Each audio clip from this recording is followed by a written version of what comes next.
This 17 News at Noon podcast is brought to you by Clinica Sierra Vista. Welcome back to 17 News at Noon podcast, where we share your news on your schedule. Good afternoon, and thanks for joining us for 17 News at Noon. I'm Nicole Gitsky. We begin with a 3-year-old in serious condition after getting a hold of a gun and shooting himself. Police say it happened just after 7:30 at an apartment on Marcia Street near Stockdale Highway and New Stein Road. Officers and bystanders provided first aid to the child until first responders arrived. He was transported to a nearby hospital in critical condition. Police say the child's parents were there when the shooting happened and are cooperating with the investigation. BPD says the 3-year-old is in serious but stable condition as of this hour. Well, new at noon, a Mcfarland high school teacher is behind bars for reportedly inappropriately touching a 10-year-old. According to court documents, Miguel Martinez is accused of touching the girl at a wedding he was attending back in November. The child told investigators the welding teacher put his hands on her chest and he placed his lips on her neck and behind her ear. Documents reveal several witnesses say the teacher appeared drunk at the time. Martinez was arrested Tuesday on a misdemeanor charge of annoying or molesting a child and is set to be formally arraigned May 12th. Mcfarland Unified School District says Martinez has been placed on administrative leave and is restricted from the grounds. And 2 men are facing murder charges after being linked to 2 of at least 3 shootings in Bakersfield. Now, today, BPD announced the arrest of Jorge Flores and Carlos Trejo. Both are from Bakersfield. The 2 are accused of killing Vladimir Sanchez the night of January 15th on Meeks Avenue.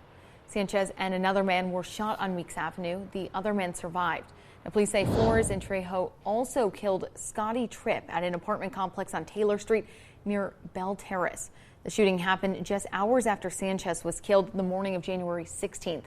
BPD said investigators were able to link the 2 shootings and also discovered Flores and Trejo were involved in another shooting. That one happened just 2 weeks ago at a strip mall on Cottonwood Road and Cannon Avenue. The sheriff's office said a man was wounded outside of a cannabis dispensary. At last update, he was in critical condition. Flores and Trejo are due in court next week. BPD says anyone with more information on these cases should call the department. That number is 327-7111. Well, 2020 continues to be the deadliest year in homicides, and we have learned of another victim who died on Christmas Day of last year. According to Bakersfield Police Department, emergency personnel responded to South Chester Avenue near Brundage Lane for an unresponsive man. Police located 62-year-old Delbert Benskin, suffering from what the coroner's office described as blunt injuries. Benskin was taken to the hospital where he died. BPD says within their jurisdiction, they ended 2020 with 45 homicides. And we now know the identity of the man killed in a late-night shooting in Northeast Bakersfield. Kern County Sheriff's deputies say they responded to reports of a shooting in the 1000 block of Water Street. That's right off of River Boulevard and Columbus Street, just after 11:50. Now, KCSO says when they arrived, they found 37-year-old Eric Ernest Pinder unresponsive and not breathing. Pinder died at the scene. There is no suspect information at this time. If you know anything about the shooting, you're urged to contact the Kern County Sheriff's Office at 861-3110. And we now know the identity of the man involved in a deadly crash after leading police on a pursuit.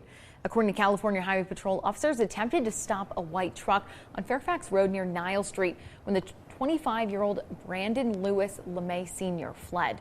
The pursuit continued to Panorama Drive just west of Mount Vernon Avenue when the truck went off the road and down an embankment.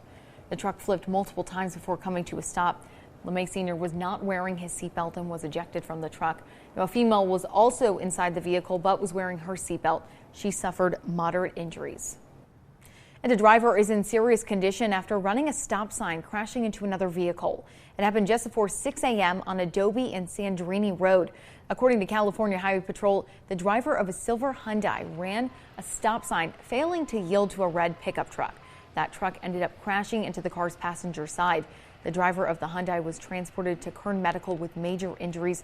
The other driver suffered minor injuries and stayed at the scene. Last night, BPD performed a DUI checkpoint.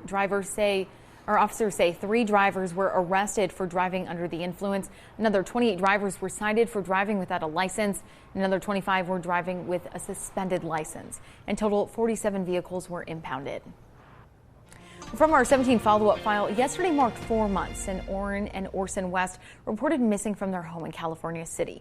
The Bakersfield Police Department has not reported any new developments, but say they have not given up the search. If you have any information about those missing boys that might be useful to investigators, you can remain anonymous and call the Secret Witness Hotline. That number is 322-4040. We've been following this story since the beginning. You can find all the latest updates on our website, kget.com.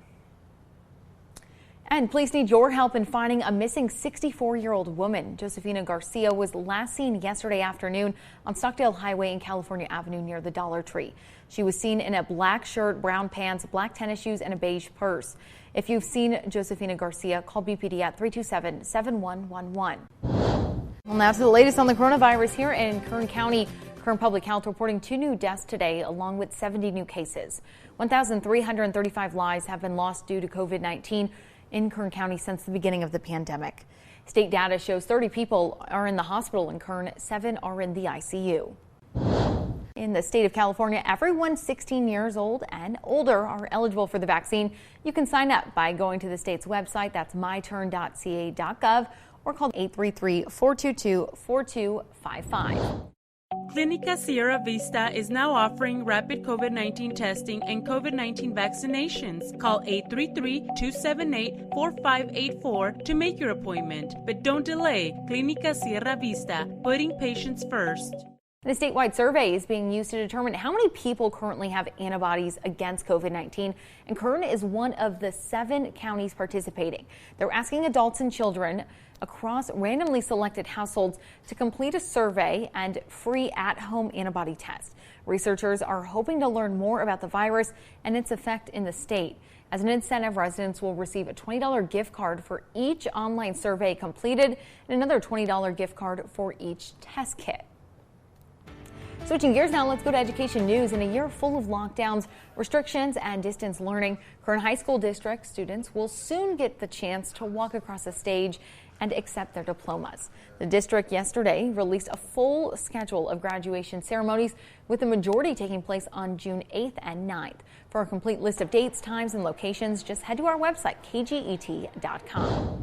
And South High School has been the home of the Rebels since the school opened in 1957, but it won't be for long. A committee of South High students and alumni have been parsing through possible replacement names since last July, part of a trend that has been sweeping the country over the past year to discard Confederate names and symbols. Well, committee members have windowed down those choices down to just 2 names, but they're not saying what those names are. Committee chairman says we will know soon enough, though. She says we can expect an announcement in roughly 2 weeks. And taking a look around the state, Rob Bonta is confirmed as California Attorney General. Now, the state legislation confirmed Bonta this morning. He is the first Filipino American to serve as the state's top cop when he takes the oath of office to the head of the Department of Justice at a ceremony on Friday. Now, 17's Ashley Zavala will have more tonight on this on 17 News at 6. Today is Earth Day, and Earth Day started 51 years ago to raise awareness about pollution and the need to make changes to protect our air and water. Bakersfield still ranks among the most polluted cities in the nation. Now, over the years, we have seen changes in our environment, including record heat, wildfire season, and extreme drought. Now, there is some good news. We can make changes in our daily lives to help make sure our Earth is happy. A lot of different ways that you can work to conserve energy. Some of it can be working with your local energy provider for options that are renewable, like hydroelectric, wind, and solar. A lot of people are going solar on their individual homes. But then there's small changes for conserving energy as well, turning off lights when you're not in a room, paying attention to the electronic devices that you have that are using energy even when you're not using them. Now, there are several events around town that will help you celebrate Earth Day and also help clean up our environment. Bring Back the Kern and Kern River Parkway Foundation are hosting a community volunteer cleanup at the San Miguel Commemorative Grove. It's this Saturday from 9 a.m. to noon at the Grove just off Manor Street. Bring Back the Kern says this area is dramatically impacted by trash. The city's rapid response teams are working this week to remove larger pieces of trash from the riverbed, and they will be providing dumpsters for the event. And the city of Tehachapi is holding multiple cleanup events this week. The event wrapped up today, but there are several more that you can attend. Tomorrow, volunteers are asked to meet at Monolith Street and Tehachapi Boulevard. That's next to Love's Truck Stop.